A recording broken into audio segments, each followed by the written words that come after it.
Noong May 7, 1896, hinatulan ng parusang bitay ang American serial killer na si Dr. H.H. Holmes. Ano nga ba ang kanyang mga nagawa para hatulan siya ng kamatayan? Yan ang aalamin natin. Pero bago natin simulan, kung bago ka pa lang sa channel natin, pindutin nyo na ang subscribe button, i-like ang video ito at i-click nyo na rin ang notification bell para updated kayo sa mga bagong video natin. Simulan na natin!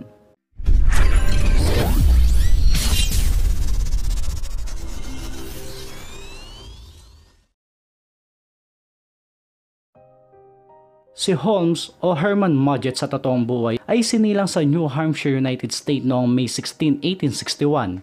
Nagsimula ang kanyang kakaibang gawain nang siya'y bata pa, nang makahiligan niya ang pagpapahirap at pagpatay sa mga hayop. Lumaking matalino si Holmes ngunit hindi niya yata alam ang pagkakaiba ng tama at mali. Siya ay nakapagtapos ng medisina mula sa University of Michigan upang tustusan ng pang-araw-araw. Pinasok ni Holmes ang insurance scam. Noong 1886 nang magtungo si Holmes sa Chicago upang magtrabaho bilang pharmacist gamit ang ngalang Dr. H.H. Holmes o Dr. Henry Howard Holmes. Dito nagsimula ang kanyang kahindik-hindik na gawain. Nagsimula si Holmes na kumitil ng tao upang pagnakawan ng mga ito.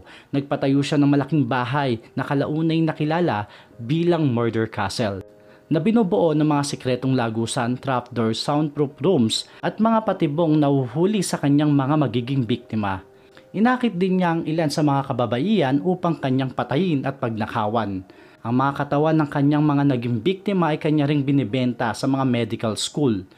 Noong 1893, nang maaresto si Holmes dahil sa insurance fraud, ngunit agad rin siyang nakalaya.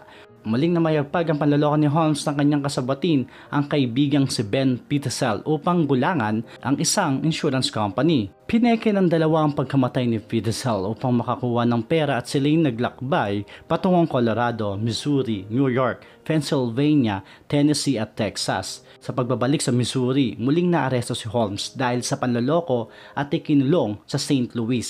Dito niya makikilala si Marion Hedgepeth na kanya rin makakasabwat.